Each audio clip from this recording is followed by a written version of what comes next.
তিনটি দলকে সুবিধা দিতে পোস্টাল ব্যালটের ধানের শীষ মাঝামাঝি, অভিযোগ বিএনপির। গেজেটের ধারাবাহিকতা মেনেই প্রতীক, বলছে ইসি। পোস্টাল ব্যালটের অপব্যবহার রোধে সতর্ক থাকার আহ্বান পররাষ্ট্র উপদেষ্টার। সামরিক ড্রোন কারখানা স্থাপনে অন্য দেশের সাথে সম্পর্কে প্রভাব পড়বে না। যে যাই বলুক, 12ই ফেব্রুয়ারি ভোট। নির্বাচন বানচালের চেষ্টা হলে ছাড় নয়, সাহস থাকলে বিদেশে পলাতকদের দেশে এসে কথা বলার আহ্বান। একীভূত 5 ইসলামী ব্যাংকের আমানতকারীরা 2024 ও 25 সালের জমায় পাবেন না মুনাফা, সিদ্ধান্ত কেন্দ্রীয় ব্যাংকের।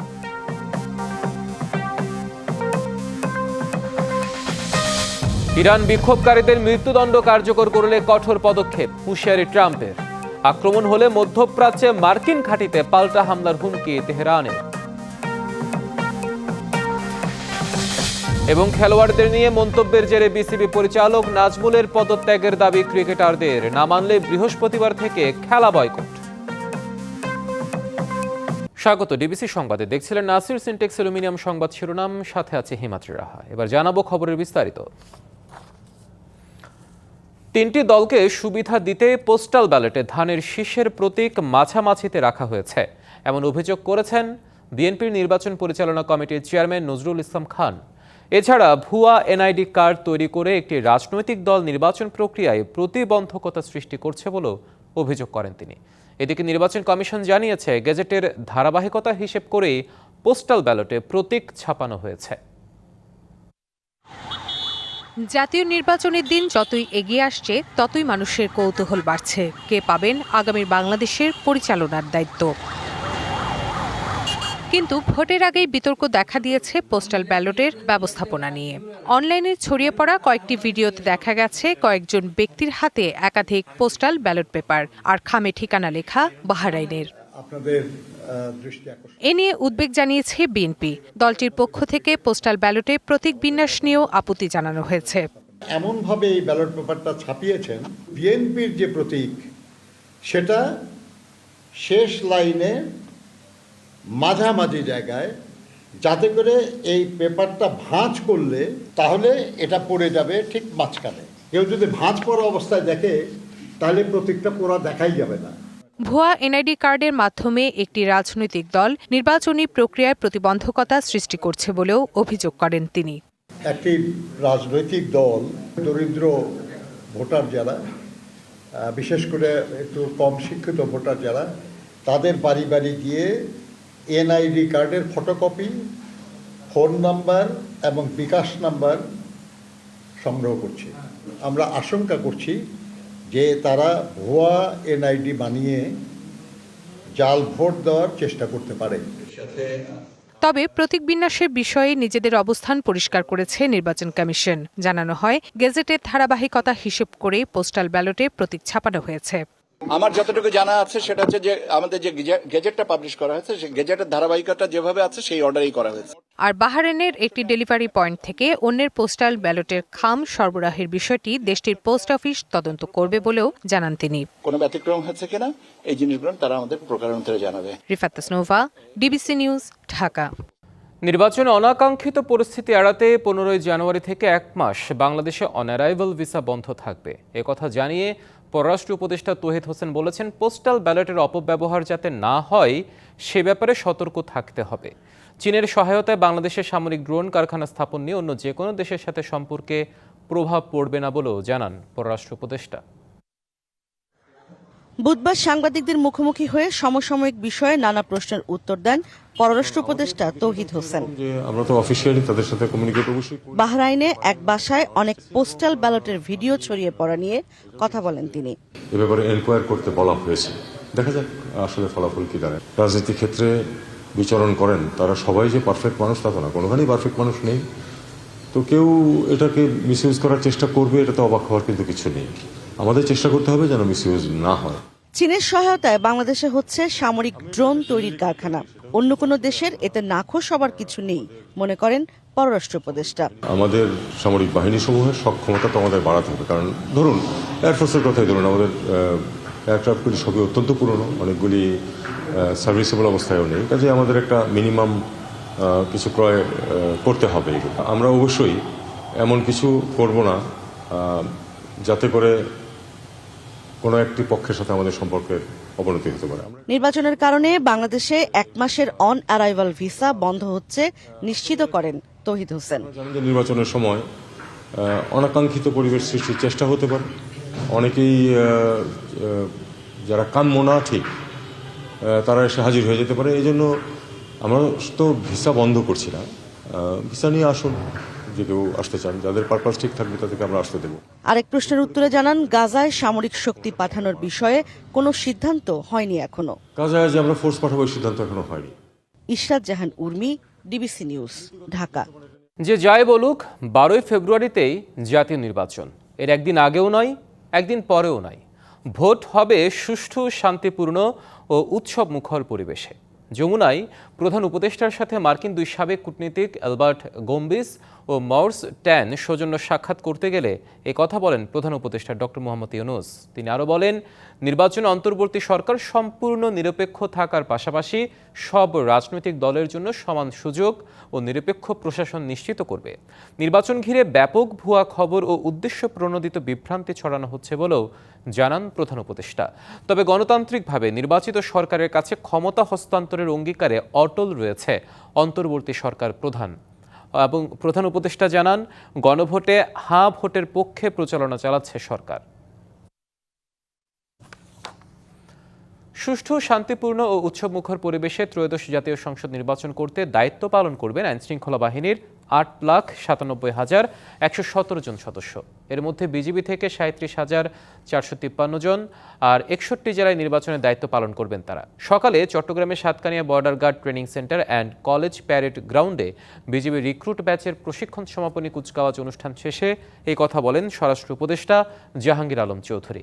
এজন্য বর্ডার গার্ড বাংলাদেশ সুপরিকল্পিতভাবে প্রস্তুতি নিয়েছে। এ সময় বিজিবির ভাবমূর্তি ও গৌরব রক্ষায় কাজ করার নির্দেশ দেন স্বরাষ্ট্র উপদেষ্টা। বলেন, দেশের বাইরে থেকে নির্বাচন বানচালের চেষ্টা করলে ছাড় নয়। সাহস থাকলে বিদেশে পলাতকদের দেশে এসে কথা বলার আহ্বান জানান স্বরাষ্ট্র উপদেষ্টা। বলেন, মিয়ানমারের সাম্প্রতিক ঘটনার প্রতিবাদ জানিয়েছে বাংলাদেশ, আর কোনো ছাড় দেয়া হবে না। এই যে নির্বাচনে যারা বিশৃঙ্খলা সৃষ্টি করবে তাদের জন্য যে ফোর্সের সংখ্যা বাড়ানো হচ্ছে এবং কেউ বিশৃঙ্খলা সৃষ্টি করতে পারবে না। আপনারা যদি সবাই সহযোগিতা করেন, নির্বাচন খুব শান্তিপূর্ণভাবে হয়ে যাবে। সংসদ নির্বাচনে ৫ম দিনের আপিল শুনানিতে ১০০টির নিষ্পত্তি করেছে নির্বাচন কমিশন। এর মধ্যে ৭৩টির আবেদন মঞ্জুর এবং বাতিল করা হয় ১৭টি। এছাড়া 10টি আবেদন অপেক্ষমান রাখা হয়েছে। এ নিয়ে 276 জন প্রার্থীরা ফিরে পেলেন। এবং এদিকে কুমিল্লা 4 আসনে বিএনপি প্রার্থী মঞ্জুরুল আহসান মুন্সি ঋণ খেলাপি হিসেবে আপিল বিভাগেও বহাল। এর ফলে নির্বাচনে অংশগ্রহণের সুযোগ পাচ্ছেন না তিনি। আসন্ন ত্রয়োদশ জাতীয় সংসদ নির্বাচনে প্রার্থিতা বাতিলের বিরুদ্ধে সংক্ষুব্ধদের আপিল শুনানি চলছে। বুধবার সকাল 10টা থেকে আগারগাঁওয়ের নির্বাচন কমিশন ভবনের সম্মেলন কক্ষে প্রার্থীদের উপস্থিতিতে এই শুনানি শুরু হয়। শুনানি শেষে গণমাধ্যমে প্রতিক্রিয়া জানান প্রার্থীরা। বলেন, নির্বাচনে স্বতন্ত্র প্রার্থীদের ক্ষেত্রে সংশ্লিষ্ট নির্বাচনী এলাকার 1% ভোটারের স্বাক্ষরযুক্ত তালিকা জমার বিধানই তাদের বিপাকে ফেলেছে, যা ভোটের পূর্বে ভোটারদের জন্য তৈরি করেছে অনিশ্চয়তা। এ নিয়ম বাতিলের দাবি জানান তারা। এই 1%-এর বিধানটা অগণতান্ত্রিক এবং এই 1%-এর বিধান স্বৈরতান্ত্রিকতার সৃষ্টি করে। কোন গণতান্ত্রিক দেশে এই 1%-এর বিধান থাকতে পারে না। আমার নমিনেশন বাতিল করা হয়েছে। আজকে আমরা আপিল শুনানিতে অংশগ্রহণ করে আমার নমিনেশন ফেরত পেয়েছি। এদিন বাংলাদেশ কমিউনিস্ট পার্টির 4টি আবেদনের মধ্যে সবগুলোর বৈধতা পাওয়া যায়। পাশাপাশি বেশিরভাগ স্বতন্ত্র প্রার্থীর মনোনয়নপত্র বৈধ ঘোষিত হয়। 5ম দিনের মতন আপিল শুনানি করেছি। আজকে আমাদের মোট 100টা আপিল আমরা রিজলভ করেছি। তার ভিতরে 73টা অ্যাপ্রুভ করা হয়েছে, 17টা রিজেক্ট করা হয়েছে আর 10টার শুনানি ডেফার করা হয়েছে। দিনব্যাপী 281 নাম্বার থেকে শুরু করে 380 পর্যন্ত আবেদনের শুনানি অনুষ্ঠিত হওয়ার কথা রয়েছে। নূপুর মাহমুদ, ডিবিসি নিউজ, ঢাকা। ঐকমত্যের ভিত্তিতে স্বাক্ষরিত জুলাই জাতীয় সনদ অক্ষরে অক্ষরে বাস্তবায়নে প্রতিশ্রুতিবদ্ধ বিএনপি। কথা বলেছেন দলটির স্থায়ী কমিটির সদস্য সালাউদ্দিন আহমদ। দুপুরে কক্সবাজারের পেকুয়া উপজেলার ওলামা মাশায়েখ সম্মেলন ও মেধাবৃত্তি পরীক্ষায় উত্তীর্ণ ছাত্রছাত্রীদের মাঝে পুরস্কার বিতরণ অনুষ্ঠানে প্রধান অতিথি হিসেবে অংশ নেন তিনি। বক্তৃতায় সালাউদ্দিন বলেন, বিএনপির রাজনীতি দেশের মানুষের জন্য শান্তি শৃঙ্খলা প্রতিষ্ঠা, গণতান্ত্রিক ও সাংবিধানিক অধিকার নিশ্চিত করার জন্য। এসব অধিকার প্রতিষ্ঠার জন্য সবাইকে ঐক্যবদ্ধ হওয়ার আহ্বান জানান তিনি।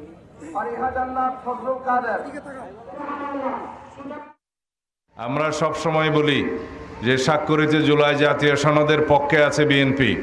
স্বাক্ষরিত জুলাই জাতীয় সনদ যেটা ঐক্যমতের ভিত্তিতে স্বাক্ষরিত হয়েছে তার প্রত্যেকটি আমরা বাস্তবায়ন করবো ইনশাআল্লাহ। অক্ষরে অক্ষরে জুলাই জাতীয় সনদের প্রত্যেকটি প্রস্তাব আমরা যেটা ঐক্যমতের ভিত্তিতে স্বাক্ষরিত হয়েছে সেটা আমরা বাস্তবায়ন করব। কিন্তু জুলাই সনদের বাইরে আমাদের কোনো বক্তব্য নাই। কলমের কালি নয়, জুলাই সনদের প্রতিটি অক্ষর লেখা হয়েছে শহীদের রক্ত দিয়ে। এটা মনে রাখলে জুলাই সনদ আর কখনো ভুলুণ্ঠিত হবে না, এমন মন্তব্য করেছেন প্রধান উপদেষ্টার বিশেষ সহকারী অধ্যাপক আলী রিয়াজ। বিকেলে রংপুরে গণভোটে প্রচার ও ভোটার উদ্বুদ্ধকরণে বিভাগীয় ইমাম সম্মেলনে এমন কথা বলেন তিনি।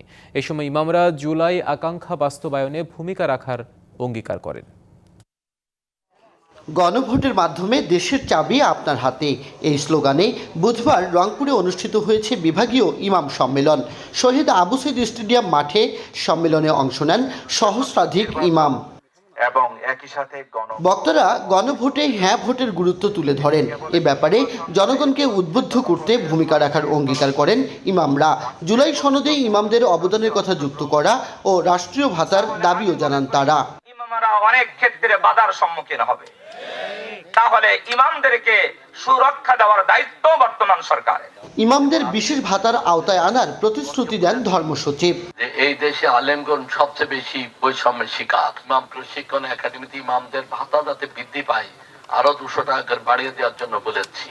আমাদের আলেমদের জন্য 100 কোটি টাকা একটা ফান্ড করেছি এবং আমরা আশা করি এই বছরেই 20 জন আলেমকে আমরা বড় ইউনিভার্সিটিতে পিএইচডি করতে পাঠাবো। সাফের দলিল কায়েমের যে গণভোট, আমাদের জাতীয় জীবনকে পাল্টে দেবার যে পদক্ষেপ এই গণভোট, এই গণভোটের বিরুদ্ধে বিলিয়ন ডলারের অপপ্রচার চলছে। যে সমস্ত বিষয় এই দলিলে নাই, কোথাও ঘুণাক্ষরও লেখা নাই, তারা মানুষকে গিয়ে বলছে যে গণভোটে হ্যাঁ দিলে ওটা হয়ে যাবে, সেটা হয়ে যাবে, যেগুলোর বাস্তবে কোনো অস্তিত্ব নাই। প্রধান উপদেষ্টার বিশেষ সহকারী অধ্যাপক আলী রিয়াজ বলেন, দেশ বদলানোর সম্ভাবনার চাবিকাঠি গণভোটে হ্যাঁ চিহ্ন।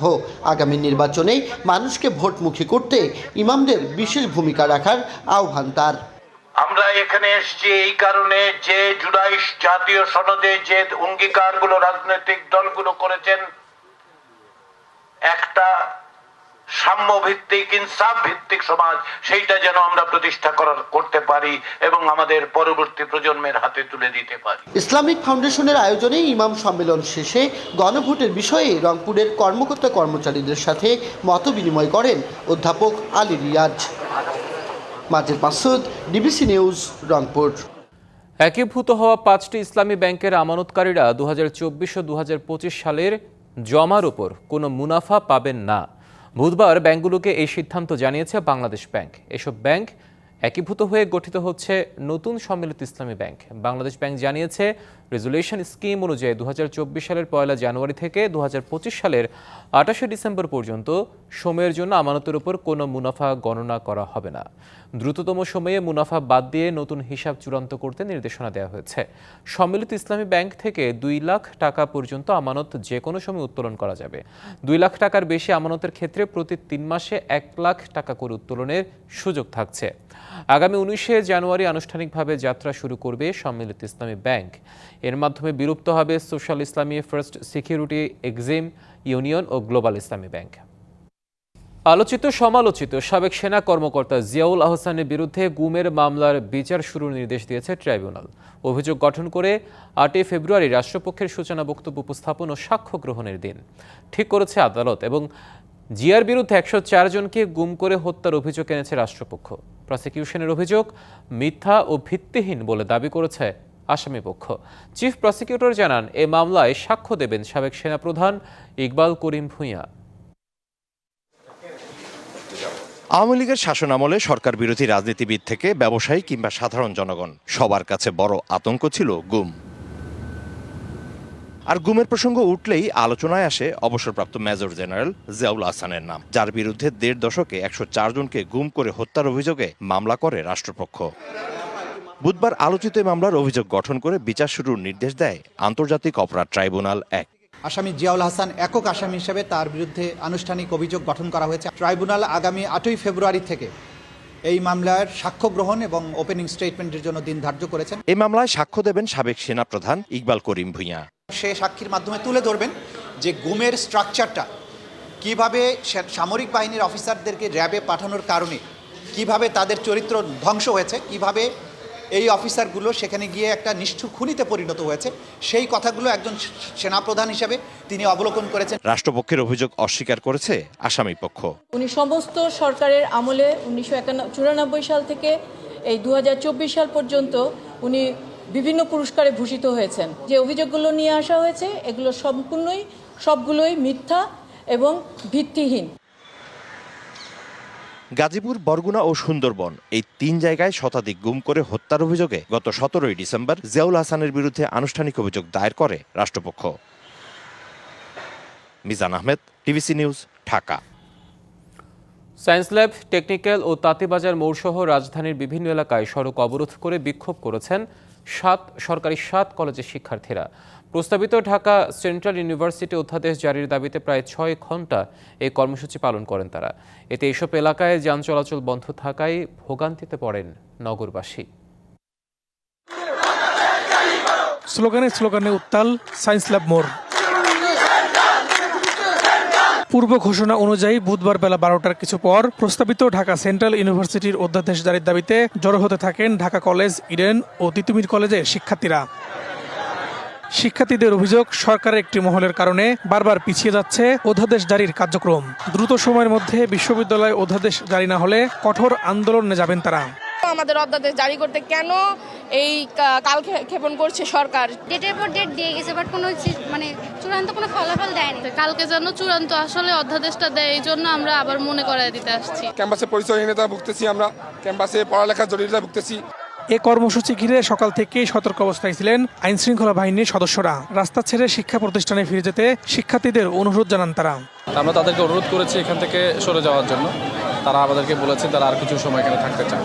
তাদের দাবির বিষয়ে এক ধরনের সবাইকে জানান দেওয়ার জন্যই তারা এই কাজগুলো করছে।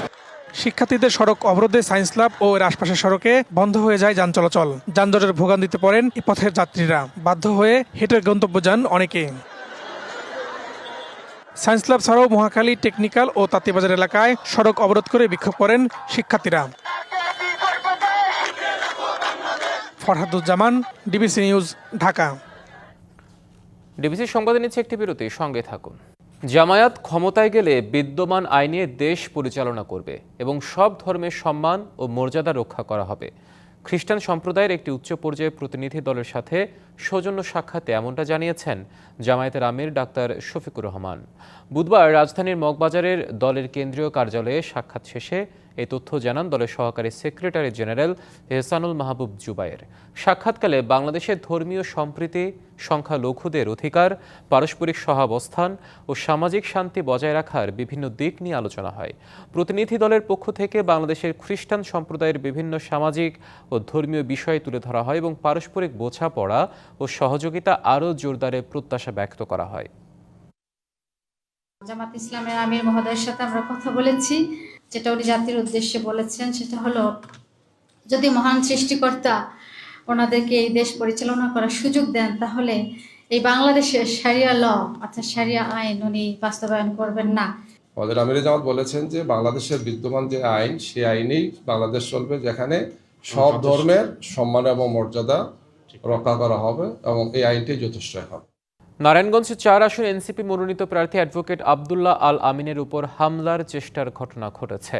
সন্ধ্যায় কাশীপুর ইউনিয়নের বাসমুলি এলাকায় এ ঘটনা ঘটে। এতে এনসিপির ২ জন কর্মী আহত হয়েছেন, তবে নিরাপদে আছেন এনসিপি প্রার্থী আব্দুল্লাহ আল আমিন। প্রত্যক্ষদর্শীরা জানান, সন্ধ্যায় ফতুল্লার কাশীপুর বাসমুলি এলাকায় সৌজন্য সাক্ষাতের সময় এক যুবক আল আমিনকে অনুসরণ করছিল। সন্দেহ হলে তাকে জিজ্ঞাসাবাদ করা হয়। যুবকের জামার নিচে পাওয়া যায় বড় চাপাতি। এ সময় সে এনসিপির দুজন কর্মীর ওপর হামলা করে পালিয়ে যাওয়ার চেষ্টা করে। ঘটনার পর স্থানীয়রা ওই যুবককে পিটুনি দিলে কয়েকজন এসে তাকে ছাড়িয়ে নিয়ে যায়। এদিকে জড়িতদের চিহ্নিত করে ব্যবস্থা নেওয়ার কথা জানিয়েছেন ফতুল্লা থানার ওসি।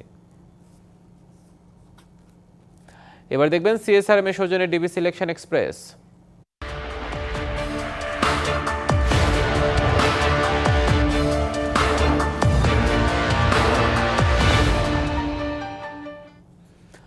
ত্রয়োদশ জাতীয় সংসদ নির্বাচনের ভোটের দিন ঠিক হয়েছে 12 ফেব্রুয়ারি। সারা দেশে বইছে সেই ভোটের হাওয়া। এ নিয়ে কি ভাবছেন সাধারণ মানুষ থেকে শুরু করে আগামীর জনপ্রতিনিধিরা, সে কথা জানাতে ডিবিসি নিউজের ইলেকশন এক্সপ্রেস ছুটে যাচ্ছে সব সংসদীয় আসনে। আজ সারাদিন ছিল সংসদীয় আসন 237, মৌলভীবাজার 3 ও 238, মৌলভীবাজার 4-এ। আল্লাহ যদি আমাকে নির্বাচিত করেন তাহলে আমার দল যদি ক্ষমতায় যায়, যিনি প্রধানমন্ত্রী হবেন ডাক্তার শফিকুর রহমান, ওনার বাড়ি, ওনার জেলা হচ্ছে মৌলভীবাজার, আমার জেলা মৌলভীবাজার। সুতরাং মৌলভীবাজারের এই উন্নয়ন কাজগুলা বাস্তবায়নের ব্যাপারে ইনশাল্লাহ সমস্যা হবে না। আমি সহজেই এই কাজগুলা করতে পারবো ইনশাল্লাহ। এবারে নির্বাচন প্রেক্ষাপটটা ডিফারেন্ট। এবারে হঠাৎ করে আমাদের সাবেক মিত্র দল ওনারাই আমাদের বিরোধী কম্পিটিশন দলে পরিণত হওয়ার চেষ্টা করছেন আর কি। আমার গত 1 মাসে এখানে বিচরণ করে আমি ওনার তেমন কোনো দেখছি না। আমরা বাংলাদেশের মানুষ, আমরা বৈষম্যহীন সমাজ প্রতিষ্ঠার আকাঙ্ক্ষা ব্যক্ত করি। কিন্তু আমাদের প্রান্তিক জনগোষ্ঠীর অনেক আছেন যারা চা শ্রমিক। চা শ্রমিকদের ন্যূনতম যে মজুরি, এই মজুরিটা আমরা এস্টাবলিশমেন্ট করতে পারিনি। এবং চা শ্রমিকদের অনেকেই দেখবেন ন্যূনতম যে তাদের যে বেঁচে থাকার যে অধিকার 187 টাকা তারা পান, তাও সবাই না। এরপরে দেখবেন তাদের কর্মঘণ্টাও নির্দিষ্ট না, তাদের ছুটি অন্যান্য বিষয়গুলা এখানে নাই। আমরা যেটা করছি, আশা করছি যে চা শ্রমিকদের ন্যূনতম মজুরি বৃদ্ধি করার চেষ্টা করা, মালিক এবং শ্রমিকদের উন্নয়নের মাধ্যমে, পাশাপাশি তাদের শিক্ষা এবং স্বাস্থ্যের যে ন্যূনতম যে ব্যবস্থাগুলো, এগুলো নিশ্চিত করা প্রয়োজন। যে ফ্যাসিজমের উত্থান হয়েছে এখানে, মানুষ নতুন করে আর কোনো ফ্যাসিস্ট দেখতে চায় না। সেই জন্য মানুষের রাজনীতিতে একটা নতুন রাজনৈতিক বন্দোবস্তের প্রত্যাশা করছে। আমরা ব্যাপকভাবে সাড়া পাচ্ছি। আমাদের শ্রীমঙ্গল কমলগঞ্জ যে অঞ্চলটা, এখানে যে বহু জাতি, বহু ভাষা এবং বহু সংস্কৃতি, সেটা আমি মনে করি সেটা শুধু জাতীয় পর্যায়ে নয়, এটা আন্তর্জাতিকভাবেও তুলে ধরার বিষয় রয়েছে।